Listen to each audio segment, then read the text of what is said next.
Hello there. This is Michael Cross with another weekly episode of Unlock the Door Radio, where we try to deal with the situation out there in the world and in the United States, but also take it from a more psychological and also cultural standpoint.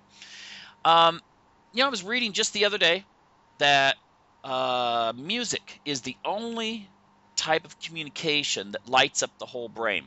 So I thought a colleague that I've worked with for many years, he just got a book published. He's a blues musician, and I thought the audience would probably really appreciate hearing his perspective on things. And so we're just going to jump right into it. I'm going to introduce good friend of mine, Brian Kramer. Hey, Michael, good to be with you again. All right. Well, I'm just going to say that you just got a book published. I did, amazingly enough. It's almost hard to believe myself. So, on that note, be easy on me because I know you're a hell of a lot smarter than I am, and it's like just don't throw any big words at me right now. I'm getting used to this. Oh, that's all right. I won't throw too big of words at you. Don't worry. Appreciate it. Okay. So, um, let me see here. You're a blues musician, and your book deals with your history of being a musician and so forth, and you have a unique perspective since you're originally from New York City and now you're in Europe. Right, right. Well, the book is called Out of the Blues, and basically it's fiction uh, because before I actually made an attempt to write an autobiography. And what happened was when I finished the book, I presented it to the publisher, and he thought it was pretty decent. But when the reality dawned on me that that was a possibility, I realized that there was no way in this lifetime I could publish a book while I'm still alive, because there's just way too many people out there who have different takes on the story. So what I did was I had gotten a great idea for a backline for a story that I realized it's based on an aging New York musician, and all his struggles. And I realized that I could just inject my own experiences, but because it's fiction, I could sort of, I could color those experiences differently, as well as change the names to protect the guilty. Oh, okay. That sounds like an interesting way of dealing with it. Now, I just want to let my readers know out there that the people that have read my book, that Freedom from Conscience, that is not my attempt at an autobiography. Have you ever you've read that, right? Well, Or I have a copy of your book. I remember very clearly when we were working together at the International College how that whole thing came together, and you struggled to get that published, and we were all like really happy that you got that out there. So I have my autographed copy. Thank you very much. and you told me your wife has read it. My wife read it and she really enjoyed it. Excellent, excellent. But I back have it on my pile. The thing is, it's like writing books seems to be a bit easier than reading them these days. Hey, I understand that completely, completely. But the focus is on you right now, and that is basically okay. So you decided that to write a book that deals with reality and deals with your experiences, but you could put it into a fictional situation, something that you could um, explore things from your perspective. Yeah. And tell me, isn't that kind of difficult though to write it that way? Well, actually, it was very liberating in a way. I mean, well, first of all, let me just mention that the book is available on Bullet Point Publishing, plug, which is the international section of Kalakular, and that's here in Scandinavia. So if you want to look this up, you can find it. But don't look for it under Brian Kramer, the musician, because you won't find much. The thing is, I published the book under the name Brian D. Kramer using my middle initial D, which of course stands for dashing or dangerous. Oh, And but not in but the way, not in the sense of your former congressman Carlos Danger. no, no. Or you have to read the book to find out. But Okay. but anyway, back to your question. Well, it was actually more liberating because, like I said, I realized that because okay, there are parallels to the character and myself. The character's name is Ryan Palmer, which something people don't know is some. It was a name that someone actually introduced me as on stage accidentally. Like they couldn't pronounce Brian Kramer, they didn't remember Brian Kramer, so they said, "And ladies and gentlemen, Ryan Palmer." And Mm. me and like the other people just looked at each other like, "Who's that?" And we realized that. So anyway, this was years ago, but it was liberating in the regard to, like I said, it was I was able to take certain experiences, shared experiences, or even the environment of the New York music scene and the struggles of real working musicians, and just kind of spread that out in a way that I didn't have to be completely specific from my own 100% experience. I could spread it out over characters and I could even overlap time periods. So, for instance, the book is set in the present, but there are references to places that have closed down or aren't there anymore that I could still use because it's got a fictional kind of tone of how New York City and the music scene functions. So that was actually very inspirational and liberating. How is it? I mean, there's a lot of there's been a lot of like movies made with this kind of dealing with music and so forth. And of course, it's not like the Disney stuff or No, anything like that, but it is a unique subculture. And could you go into how is it different in reality than maybe the fiction that people have probably seen in various movies that often overlap, of course, with mafia type plots and things like that? well, most of the part, the fiction that you see portrayed in movies and things like that, it always deals with very successful musicians. So and I guess that's because people want to see their idols, walking a tightrope or falling, or so you usually get it from that perspective. In this case, this is working with, I mean, all over the planet, there are working musicians, blues musicians, singer songwriters, folk musicians in clubs in every country I've traveled all around the world. And these people, maybe they've had a brush with some success or local success or things like that, but their day to day lives is the struggle of maintaining the music, of maintaining relationships around the music, because it's a very intense, involving, yeah, it's a life, and basically that's something that rarely gets portrayed in these situations. I mean, usually when you see in a film or in a movie, when you see like the band on stage, you just see the band on stage in a club or in a shitty little bar for like a minute or even less, and then it moves on. You don't know any backstory about these people. And to me, this is the first time that I mean, that I've seen something, even though that I wrote it, that actually focused specifically on that life and all the dimensions of that life.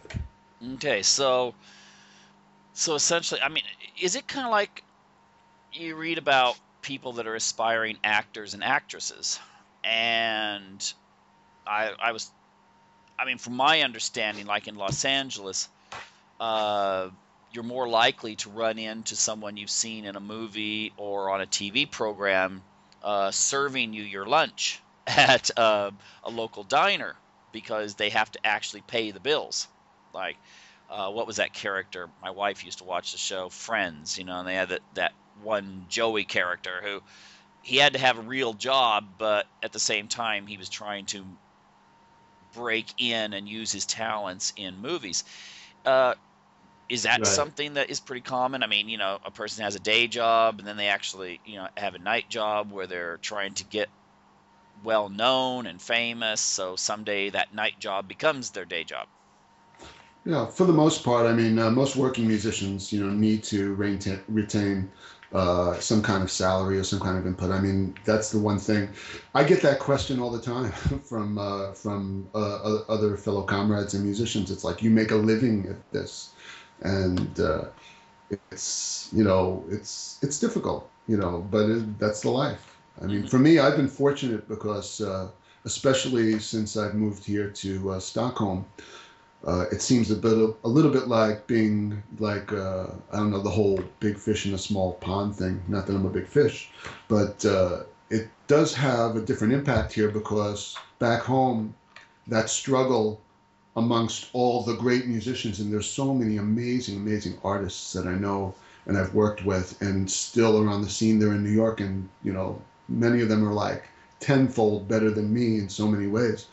But there's always that competition with each other in the system just to get gigs, and it's common in New York. Here, I'm a little bit more unique in a way, and the passion that I put into it is perceived in a more unique way. So it kind of, it actually gives me a little bit more of a fortunate edge here. Hmm. Yeah. So you're kind of that. That sounds like that'd be a really great plot to a movie or something like that. Someone Hmm. who's an expat in some exotic city trying to uh, break in and so forth. But you married a Swede, right? Yes, I did. My wife Annika, she's Swedish. We've Okay. been together for 22 years. Excellent. Excellent. The that makes it a little easier to kind of ease into Sweden itself. Yeah, yeah. It wasn't easy at first. I mean, I would say, I mean, you know how it is as well. It's like when I mean, you relocate to another country, you feel like everything just goes to zero and you have to start all over again. And the big fear for myself, and I guess a lot of people, was like, because it takes a lifetime to build your connections and contacts and networking in a place like New York. And then, when I wound up here, and it feels like, number one, all those connections were lost or like wasted, and now I have to create new ones here. So that's the big fear. But I soon realized that a place like New York, I came up with this line that New York forgets you long before you forget New York. And it's true. After about a year or so, I would go back, and a lot of people didn't even realize I was gone. Wow. So you know how that is. It's like, I'm like, hey, I'm back. I'm like, where'd you go? So then I realized that a lot of that was an illusion and didn't matter as much as I thought. So, like I said, then when I started kind of finding, the first year was hard because of that whole dilemma where it's like I had to discover how to kind of find my place here. But fortunately, I had like some good, also American friends here who helped me out. They were very generous, and before long, I was able to kind of like just work my way into the scene and hopefully contribute to it.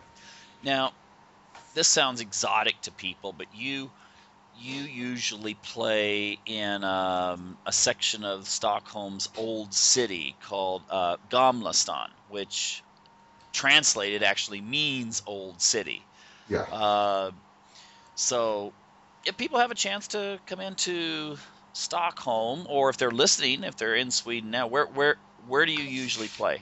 Well, that would be Club Stompin', and that's right, like you said, it's right in the heart of the old town in Stockholm, Gamla Stan.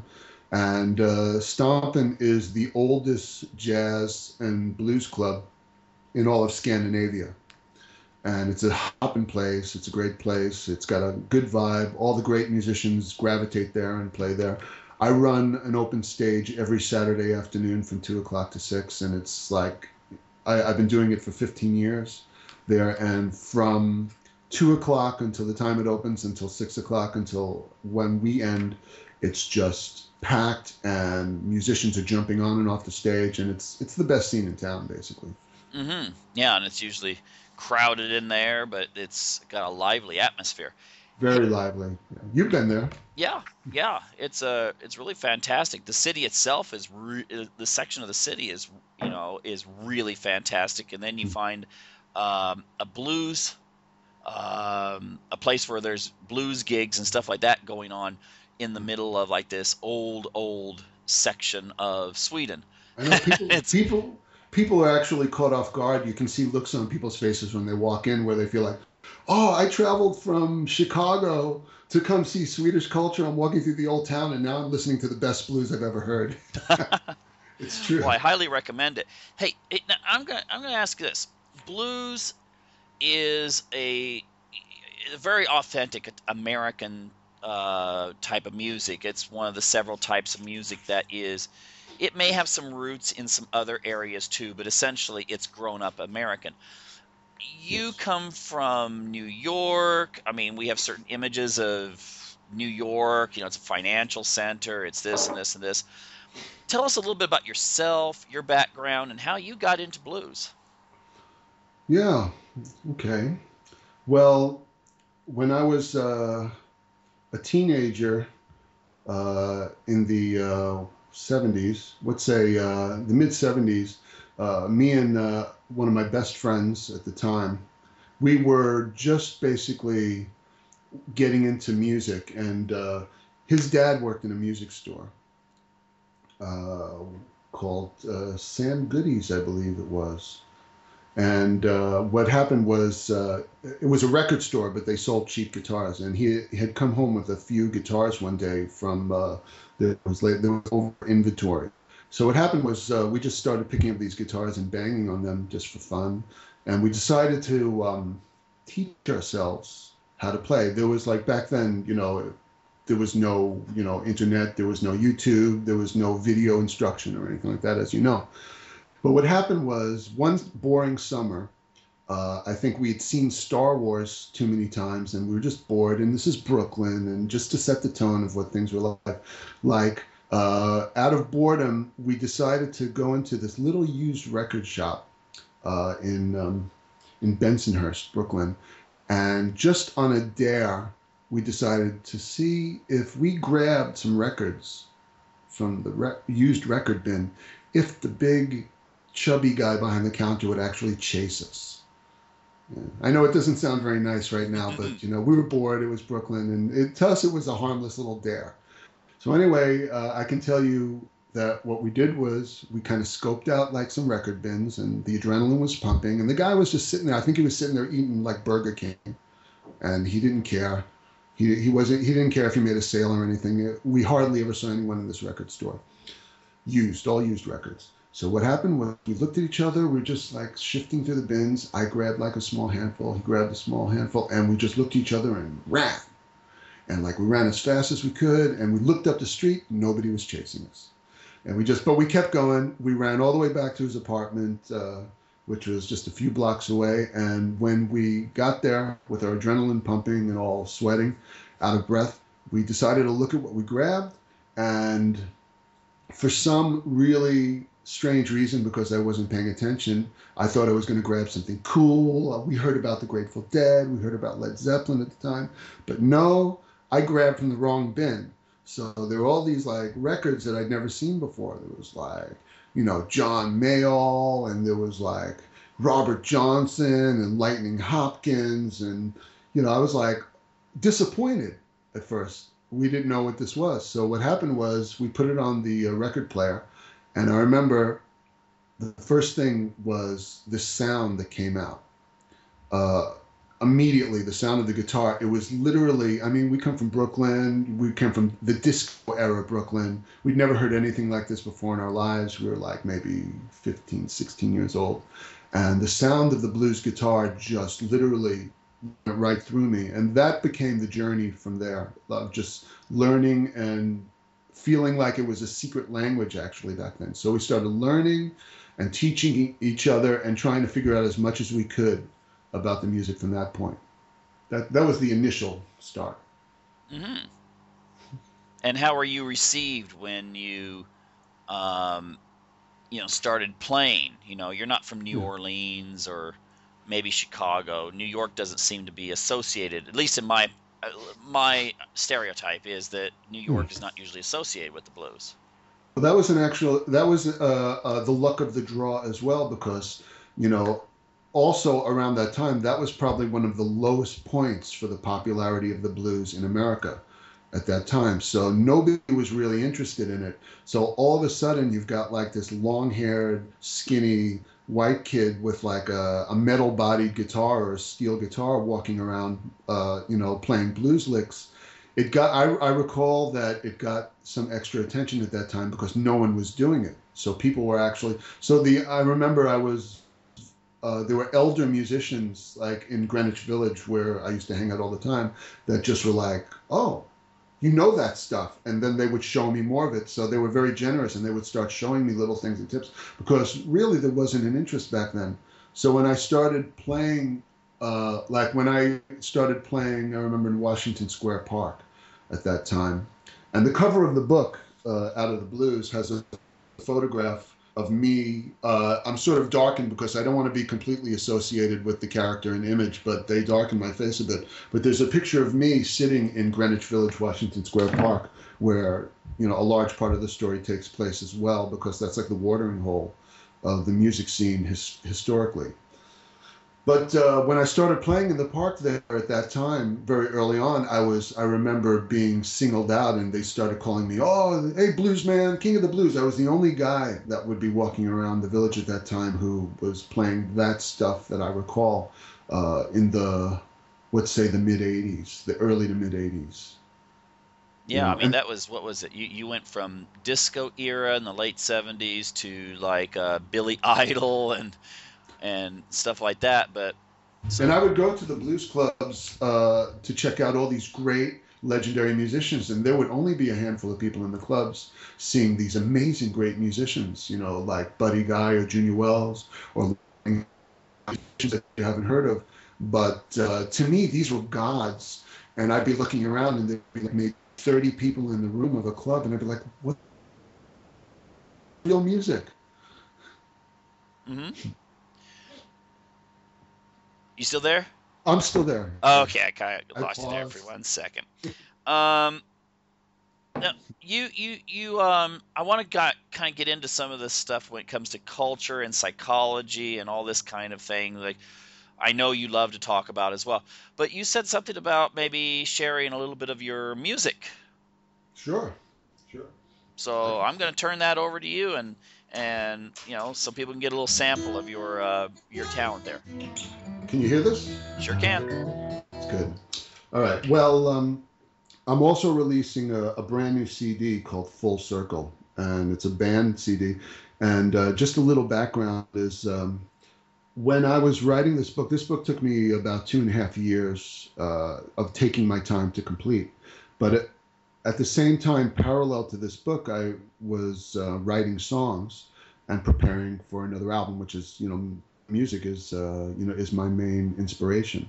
So a couple of the characters in the book, they also write songs. So when I would come to an impasse where I would need a song, where I would need some lyrics for the character, I'd be like, oh, okay.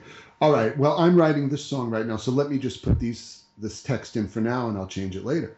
And I would put the text of songs that I was actually writing into the chapters of the book. And what happened was later on, I realized that, before the book was being considered, as the book was being considered to be published, that there was a parallel between the new CD and the novel, a big, strong connection. So this is one of the songs that basically made its way into the book and then was recorded after.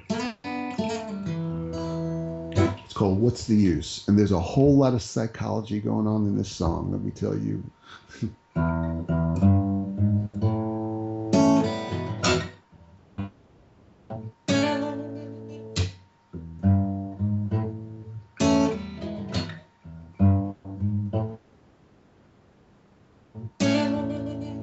What's the use in my shoes? I gotta step out in the mud.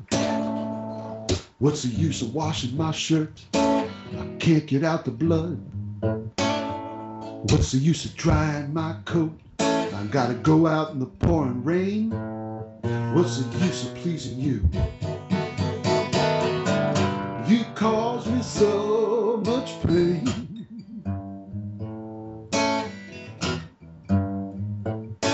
So much pain, yeah.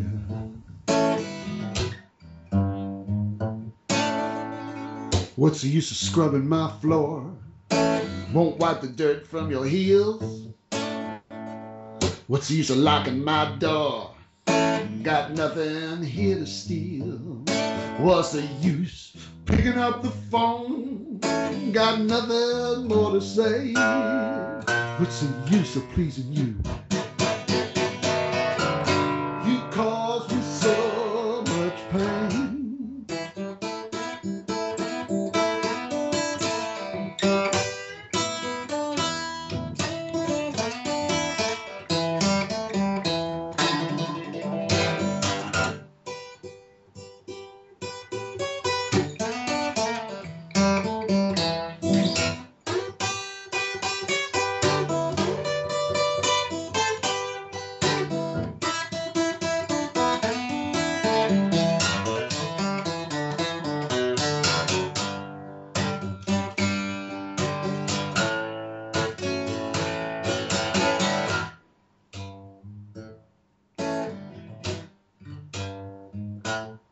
So much pain.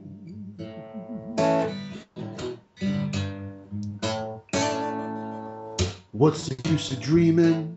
It's still a nightmare when I'm awake. What's the use of pleading?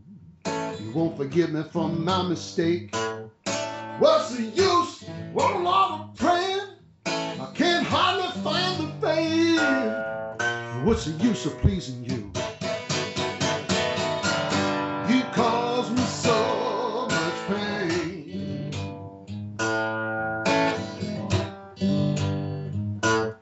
So much pain, yeah. So much pain.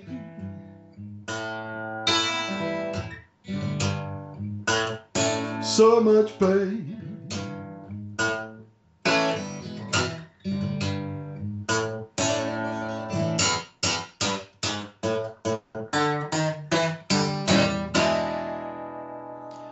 Bravo. Very nice, Brian. And that comes from someone that normally just listens to like symphonic metal and stuff. I know you do. Yes. Hey, I have a question here. 'Cause something came up while you were singing. Blues is an emotional type of music. It's Mhm. communicating. It's almost. It's kind of a. Is it kind of a protest type of music? Dealing with people's condition in life.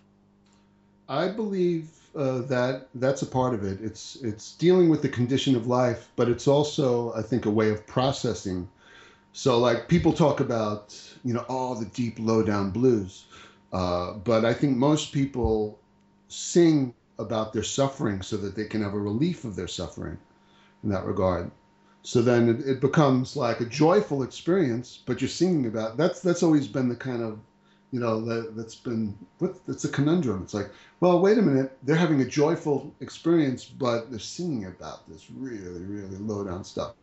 But it's not all about the low down stuff. I mean, what I realized, I want to make a point, is that most blues gets a bad rap because they talk about the low down drunken suffering. But to me, I've discovered that the blues paints many colors of emotion, so that you can express joy, you can express inspiration, you can express so many other things as well. Celebration. What are its? I mean, I know I mentioned the thing about New Orleans. I'm curious. About what era did blues kind of start developing? Well, blues obviously, well, I believe somewhere around the mid 1800s, the blues was, and probably before that as well, the blues was making its advent as a way of the African slaves at the time who were brought over and working. They weren't allowed to basically have their culture.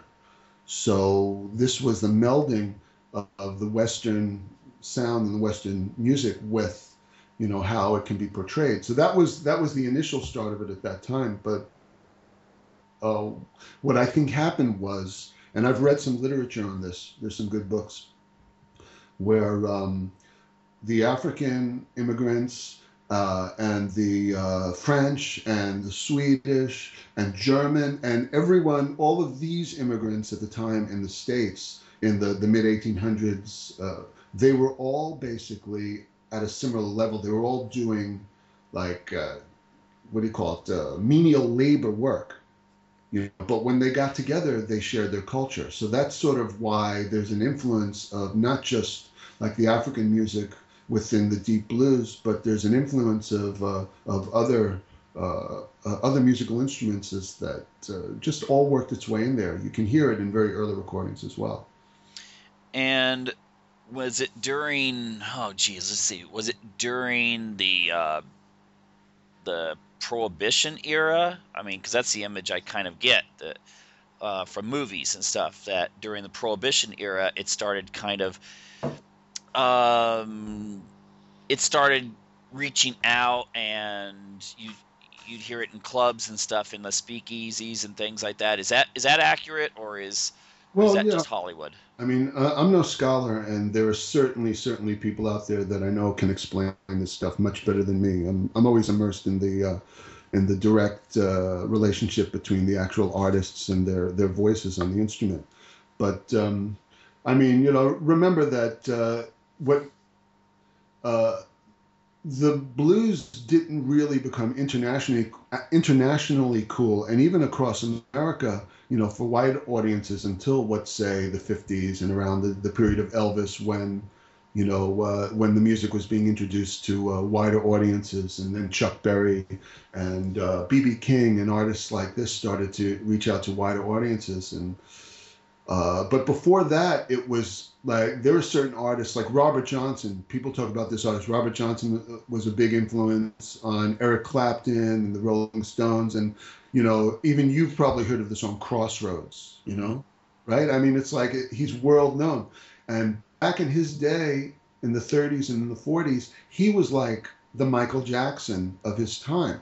But when people like look at his picture, they think about him now and other artists of that era, really great musicians like Muddy Waters and Big Bill Brunzi. These were like the top pop stars of blues for for the African American audiences at that time. And it was only later on that it caught on when when rock and roll was being invented, of course.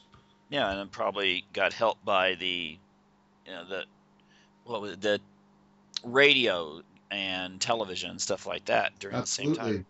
I mean, even like even here in Sweden in the 60s, there are documented festivals out on video and radio shows that happen here in Sweden where they brought or they showcased musicians that weren't getting that kind of attention at the time in Chicago and in Mississippi. You know, and they would bring them over here, and they would do tours of Sweden and England and everywhere around Europe, and they would be treated like rock stars. But when they would go back home, they would have to go back to like whatever menial labor and jobs they had to do to make a living, as well as the music. Was that in some way racial or?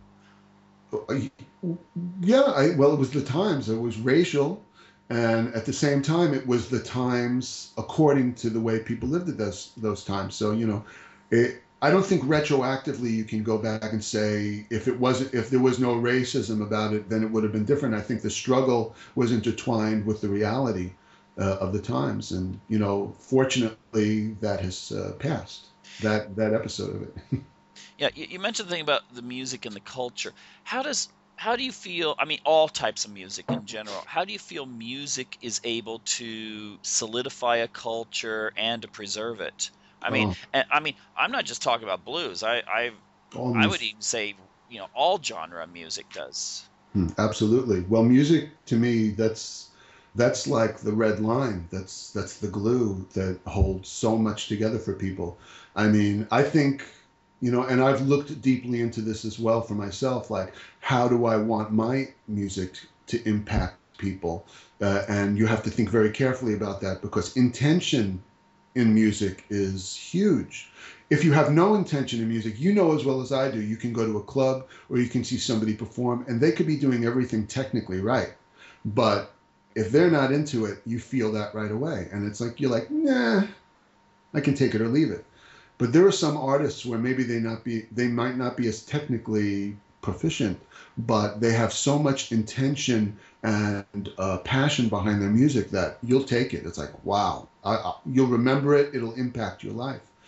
And I think as a whole, you know, that's what music does to people. And that's why, even though we all have our struggles and we all go through our day to day, embracing reality the way we all do, we have music in our lives to be able to kind of just create a soundtrack that allows us to flow through everything and be inspired as well.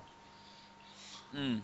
Yeah, I think it's kind of a shame that in the United States, the first thing that gets killed in schools there, in like high schools and middle schools and so forth, is any kind of music program. Mm.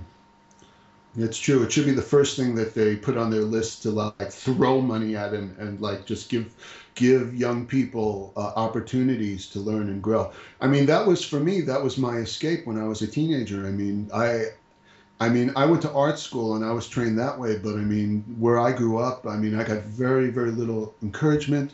You couldn't look for it. You couldn't find it. You really, really had to work hard to seek it out in order to, find ways to. And even if you got a little bit good at your instrument, you were mostly discouraged. People would be like, well, you know, don't find something that's meaningful.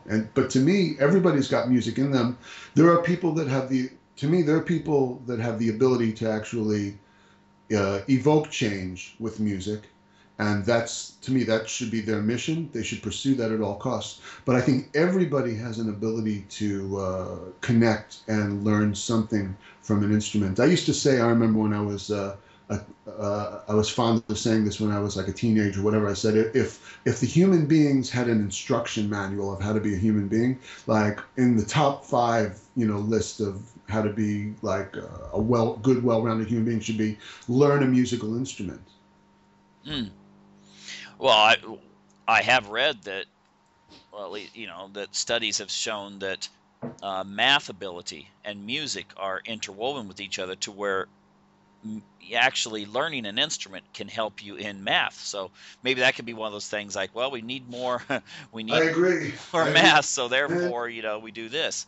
I could break down numbers when it comes to beats and grooves. I could break down numbers and I could I can like take fractions and turn them inside each other and outside and play numbers against numbers. But you asked me to write it down on a piece of paper on a test and I won't be able to do anything.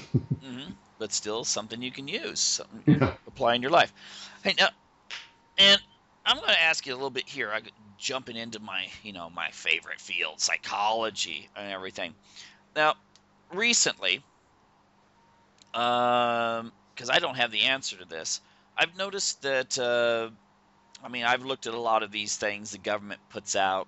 Basically saying it's okay. We're watching you and stuff like that.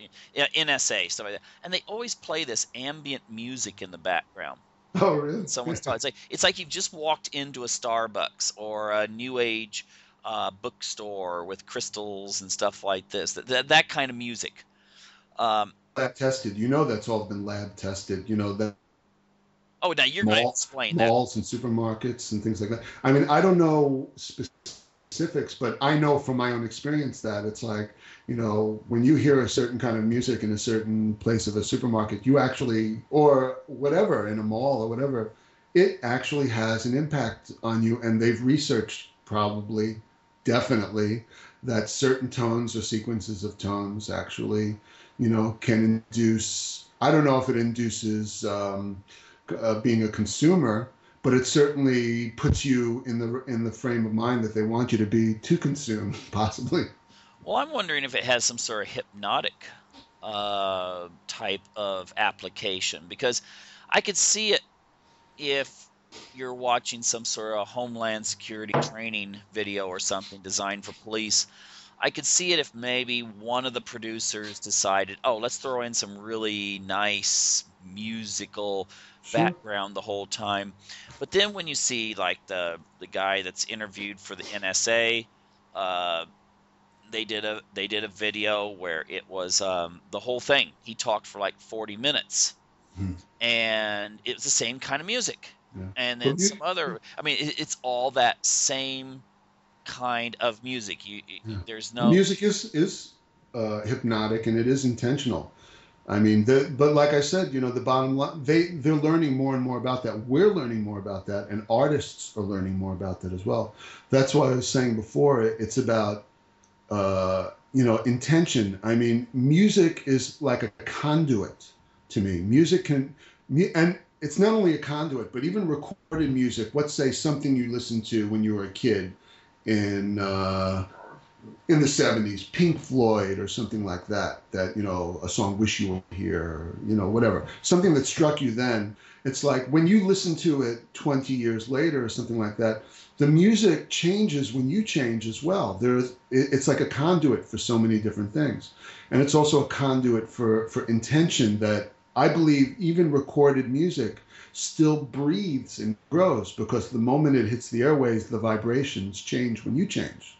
That may be a little bit deep or flighty, but what I'm saying about that is that what we're learning about that is what, like the consumer market, the consumer sciences market is probably learning to use that in a way where it creates more sales for products or movies or things like that. But from a musician standpoint, I like to see how that's used in an intention for, let's say, creating a balanced environment that we live in or peace. So like when I create music, I'm not thinking about, oh, I hope I don't pop a string, or oh, I hope people really like me or they buy my CD. What I'm thinking while I'm on stage and while I'm thinking before I get up on stage is my intention is to lift people's lives so that they can really have a great experience that makes them feel like they can reflect on a reality in a much more valuable way. That's my personal intention. And I can tell you that the result that I get from that is evident because people come up to me all the time and they don't specifically comment only on the technique or, wow, you're a great guitar player, you're a great singer. They usually talk about how I was really moved. I was going through something at that time, but when I heard your music, it gave me a completely different feeling. To me, that's what music is really about. well, to me, then that is somewhat hypnotic, because I mean, I'm not talking about the person that sits there like, and like on that old. Did you ever watch the show Dark Shadows? Oh yeah, of Yeah, course. I Barnabas love that. Barnabas Collins. Yeah, and they used to do the hypnosis all the time, and that's the one thing the first thing I associated with hypnosis was someone waving Me the too. big watch in front of someone's Me too. face, I and don't believe in hypnosis, by the way. I do not believe in it. oh no, not that kind, Um, not that kind. I I mean the think kind it's that if you define hypnosis as going below, kind of getting past the barriers that we all erect right. at all times, and then getting into the emotional self, because I'm a firm believer that our personalities are fixed. I mean, when we're little, that personality is still there. You can call that the inner child or Right. whatever, but it is still there. Our emotional self is our emotional self, and then But we have there's all there's these. room there's room for discovery though. Yeah, and then music gets to that emotional self. It talks to the Bingo. emotional self. Yes, bingo. Bingo. Yeah, I mean, I've even heard. I don't know if it's accurate. Maybe you have some reflection. I mean, I've read up on a lot of people that have like near death experiences, and almost all of them say that there is this kind of music that they can hear and feel in the background. Hmm. That's interesting. That's really interesting. I just hope it's not Yanni when I'm going. Watch out, it might be One Direction. It's like, oh no, it's elevator music. Stop. uh, Michael, no, not Michael Bolton. no, it's funny. I told my daughters, two of my daughters are really into One Direction. I just made a comment to them that One Direction's kind of the male version of the Spice Girls, and they were like, "Who are the Spice Girls? I've never. What are they? I mean, are they like Miley Cyrus?" And no, no, no, they weren't like that. And it's kind of funny that it's this music. has a shelf life that seems to, I mean, no one thinks about the Spice Girls anymore unless you see a picture on some celebrity magazine about their marriages or something like that. Hmm. But the musical genres, I hate to throw this in, but country music, blues music, and this kind of music seems to have a lot of the music from, even Ozzy Osbourne, people like that.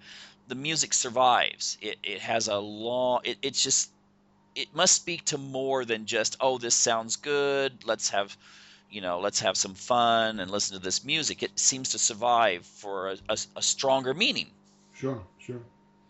And usually, when that music grows and expands, it's when an artist is bold enough to sort of play outside the genre, but still kind of give meaning to it. You know what I mean? So, like country artists or blues artists or, folk artists, even, it's when they take a chance to, you know what I mean by not playing to the genre. It's like, I'm a country musician, I'm a blues musician. To me, my home base is blues, and that's my strongest comfort point of what I feel like I connect to. But in reality, I don't consider myself like just a blues musician, because I've taken on so many different styles of music, and I've played with so many amazing artists, across the globe, that have influenced me, that I like to think that the blues is sort of like it's a part of that mix that's like a home base, but it's not the only ingredient in that pie. Right. Um, you were speaking of those that kind of jump out of their genre and maybe fuse several different genre. I know Elvis Presley did that. Of How about course, yeah. Johnny Cash did too, didn't he? Yeah, absolutely. Absolutely. I mean, look, Johnny Cash recorded Bob Dylan songs, Hmm. and recorded with Bob Dylan, actually. And, I mean, I think every artist who really isn't, who wants to continue being inspired by what they do and inspire people what they do, they're not just playing to the genre. They're not just thinking about, well, I have to basically, keep my country fans happy exclusively. I don't even think that's a thought in most people's minds. I know it's not in mine. I mean, my latest record, this one that I made, Full Circle, it's probably my least bluesy album, track for track, but it's probably my most bluesy album as well, from how I feel about the connection to the music. But if you listen to the songs, and it's funny because it's been getting played by various radio stations, and I'm actually pleased and interested to see that the tracks that they're choosing are probably the least cliched bluesy tracks that are on the record. But they're blues stations, and they're playing these tracks. They're choosing them, Hmm. and I'm actually pleased by that, because they could immediately go for the cliche. And like the song that I just played live right now, that's probably the bluesiest, in the box blues song that's on the record. But the other like 9 songs that are on there are much more, kind of organic and multi-influenced. Do you think that the it seems like there's been a consolidation of media? I mean, we have way more choices, but not very many choice givers anymore. Yeah. It, but of course, then again, we have the internet, which has uh, opened up possibilities as well. Do you think that people may eventually kind of get, or maybe they already have gotten tired of the? I mean, if you go to the United States, in Maine, you can turn on a radio station, and it's exactly the same station that's playing in all 50 states. Yeah. They just have a different recording, and it sounds like you have an actual DJ when you don't, but it's the same music. In There's one station I read about that 240 stations play the same music across the United States. Uh, you know, Everywhere. It's just they have different record. I Will miss that personally. I mean, I miss that. This it's like a comfort zone as well, and the security thing. I mean, I think that all the choices that we have now for music, it's kind of shortened everybody's attention spans as well. Because, sorry, because we have so many choices. So we also have so many opportunities to jump off of a choice very quickly. Hmm. And you know, I think the way we grew up, you know, yeah, I guess it's one of those we're getting older things, but you know, there was more of an opportunity to really kind of gel and let something sink in on different levels for you. And now it's like, you know, you can literally switch.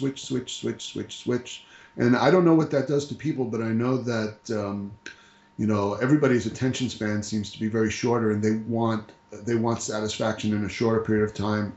You know that, and then they can move on. I remember those days where you ever remember when you'd switch on a Disney movie back when Disney was actually well, I'm not gonna say I won't give my opinion on Disney, but anyway, Right? What um, do you mean, like Herbie and the Love Bug or something like but yeah, that? but it would be like you'd have the Sunday night, you would have 1 hour Disney, and then Oh they would yeah. come on like if you did have something like Herbie or something like that, it would be okay. Part two plays next week, and Hmm. you got used to this idea. Okay, I've got to have patience. Next week I will watch, the end of this movie. And nowadays, I mean, can you imagine? When you see to be continued in a TV series or something like that, people kind of No, like it, it, it's it true. bugs you because we expect everything right now. And I yeah, know I could it's just say to, irritating. yeah, I could just say to somebody, have you seen such and such movie? And they go on their computer saying, "Oh, I just downloaded it. I'll watch it tonight." That's what's we're. It is kind of amazing that we do Those are the have. times. Those are the times we live in, and I guess you know now that there's a generation of young people that are growing up with that, it's almost impossible to fight it. You know, it's a flow. But at the same time, I think there's also a tendency for people like that to seek out what's already been created, and there is a reality that of culture that existed where people did take their time with it and let the story play out and let the song play out and let the images speak for themselves. You know, LP covers. You know, whereas I was talking about that, I did a little release concert at this record store in Galveston as well. It's called Plugged Records. And I think these people are very bold. They actually opened up a record store where they sell albums and CDs at this time in history. And I think that's very bold for someone to do. So what I did was I did a little concert there, and it was really cozy and it felt good. And I'm playing a set and I'm looking around, there's records, and I'm looking at these big album covers all over the place with all these idols of mine and musicians, and they're all looking at me from the album covers. And you can't see that on CDs. Number one, they got smaller, and number two, you know, if it's in your iPod or in your phone, you know, you don't see anything. You know, so that's what I mean. So that whole culture of digesting something, taking your time to just digest it through the music, through the pictures, through the images. You know, I think younger people or people are going to go back to that because they know something's missing, so they need to have that kind of like exhale feeling from something. Okay, so the quick, like flash, flash, flash, flash, flash across the screen. Now, you ever watch a TV through a window? You just see it's just like blink, blink, blink, blink, blink, blink like that, and Yeah, then you get kind of tired of that maybe. uh, I And do. yeah, yeah, and the let me see, yeah, there was one other thing, and yeah, I was gonna mention too. You think the saying you say about emotions and so forth with music. If you were to change the musical score, like my daughter's totally gotten into the Lord of the Rings right now, and so she's playing this music from Lord of the Rings on the piano constantly.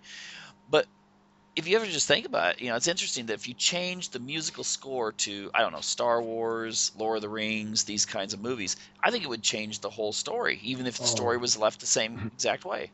I agree 100%. I think that, and these the producers of these movies were very, very wise, and it was important that the music and the cinematography and the story, you know, all had to be balanced and perfect. You know, and then look at Martin Scorsese, like what he did when he started making movies. He was the first guy, I think, or one of the first, if anything, where he would take a popular song rather than a soundtrack, and all of a sudden that song would punctuate like the Rolling Stones or Muddy Waters or something like that, where you would actually have a song from your youth or my youth, and that song itself would be the soundtrack, punctuating a very, very important moment when the star is walking down the street or going into a club or pulling out his like pistol. You know what I mean? Yeah, and they're doing this more and more now. I know that when my daughters watch some sort of animated series. I mean, not series, but TV. Oh, not TV. The movies that are made for kids, and they're playing music from the '70s or something in the background. It's part of the movie, and you know, the only thing I can think of is the reason they're doing that is because they know parents may be way more likely to sit down and watch the movie as well and watch it over and over again if they have a connection to this new cartoon through the music being older. Hmm. Hmm. I'm sure that has to be the reason why, last, I'm not going to name movies, but the last movie that my 10-year-old had us get her at the store, Right. it was just total disco albums and that sort of But things. new stuff or old stuff? um, Late '70s. Oh well, to me, I hated that stuff when I was a kid, and I refused to listen to it. It was like we were rebellious. So like either it was like punk or roots music or rock and roll. So when disco came along, it was like, no, no, no. We have like disco is dead. We're waiting. We use that all the time. We're waiting for. Now when I listen to some of that disco stuff, like certain things, the Bee Gees and Donna Summer and music from back then, I listen and I'm like, hey, that's real music. They were actually using real instruments and there's grooves and it actually is not so bad. And the guitar playing is like their hooks. And so what does that say?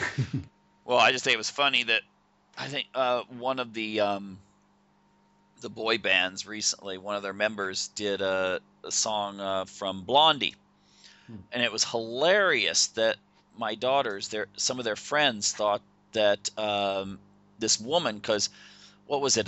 They posted, or I posted on their wall or something like that on Facebook. The original Blondie, Oh, really? Right. and the song that they were using, and some of their friends were like, "Hey, she stole some of this group's music. How could she be Hmm. copying their music?" And I'm like, "No, they're copying her stuff. They're copying the old stuff." It was hilarious. Anyway, we have 1 minute left. Tell us again where people can go to get some of your if they're not in Gamlastan in Sweden, where they can go to get your book and get some of your music.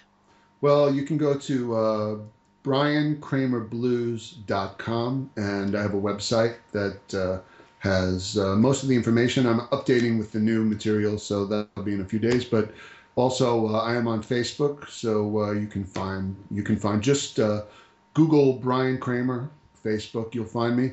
If you want to find the book, it's available for order right now in Scandinavia. Out of the Blues, but you have to Google out of the Blues Brian D. Kramer because the D apparently makes a big difference. And if you want the music, Brian Kramer Full Circle it's on CD Baby, cdbaby.com. But I'm easy to find, and the book is, like I said, it's on Bullet Point Publishing, which is the international division of Kalakula. Okay, excellent, excellent. Well, thank you for sharing all this with our listening audience today. Thank you, Michael. This was great. This is like old times. I feel like we're sitting right across each other, like hacking each other's Facebook page or computer. Yeah, yeah. Notice I didn't mention Obama once. Anyway, Thank you for that. okay, take care and enjoy the rest of the day now. You too. Okay, and I invite everyone to tune in again to next week when we again will uh, provide you some stimulating, thought-provoking, I'd say real journalism at Unlock the Door Radio. Take care.